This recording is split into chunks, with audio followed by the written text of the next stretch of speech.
جی السلام علیکم۔ آج 27 تاریخ ہے اور جمعے کا دن ہے۔ ہر جمعے کو والدین، دادا جان، دادی جان، ان کی قبور پر حاضری ہوتی ہے۔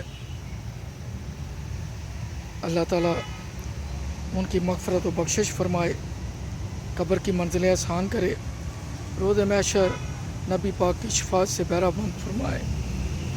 اس قبرستان میں جتنے مدفون ہیں اللہ تعالیٰ ان کی مغفرت و بخشش فرمائے۔ میرے بھی دادا جان، دادی جان، نانا جان، نانی جان، ان کے اہل میں جتنے بھی حالت امانی اس دنیا سے رخصت ہوئے ہیں اللہ تعالیٰ سب کی مغفرت فرمائے، بخشش فرمائے۔ اس شہر کے جو دوسرے قبرستانوں میں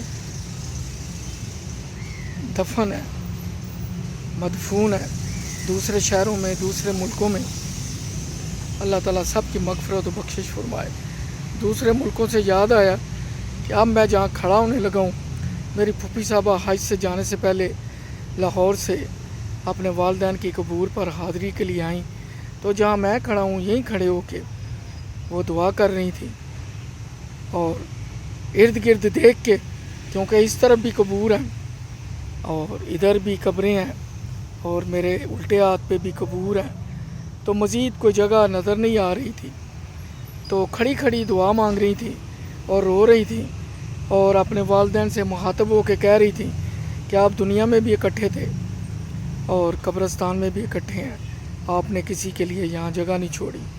یقین مانے جب وہ حج پہ گئے، حج ادا کیا، پاکستان روانگی سے ایک دن پہلے بیمار ہوئے، وہیں اللہ تعالیٰ کی رحمت میں چلے گئے۔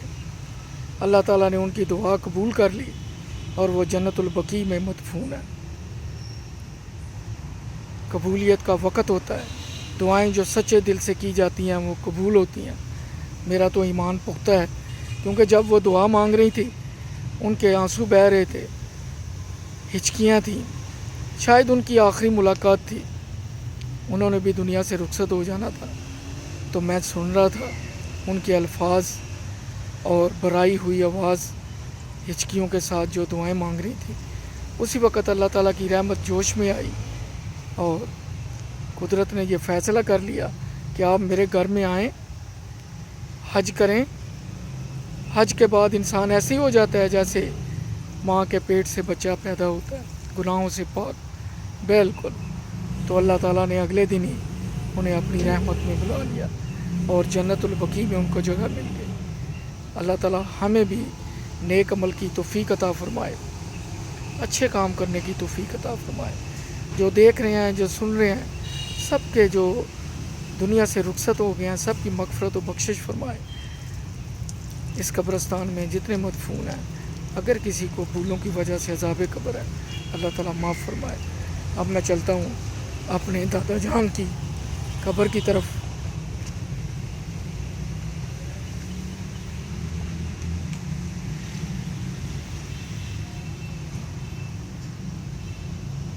اللہ تعالیٰ سے دعا ہے کہ وہ ہمارے دادا جان کی مغفرت و بخشش فرمائے۔ دادی جان، دادا جان، نانا جان، نانی جان، ان کے اہل سے جتنے بھی حالت ایمانی اس دنیا سے رخصت ہوئے ہیں اللہ تعالیٰ سب کی مغفرت و بخشش فرمائے، ان کی قبروں کو منور فرمائے اور محشر کے روز نبی پاک کی شفاعت سے بہرہ بند فرمائے۔ اللہ تعالیٰ میری بھی مشکلیں، پریشانیاں دور فرمائے، نیک عمل کی توفیق دے۔ دیکھنے سننے والوں کو بھی اللہ تعالیٰ اپنی حفظ و امان میں رکھے، کرونا کی اس وبا سے محفوظ فرمائے۔ انشاءاللہ اگلا جمعۃ المبارک کو پھر ملاقات ہوگی، دعاؤں میں یاد رکھیں۔ اللہ حافظ۔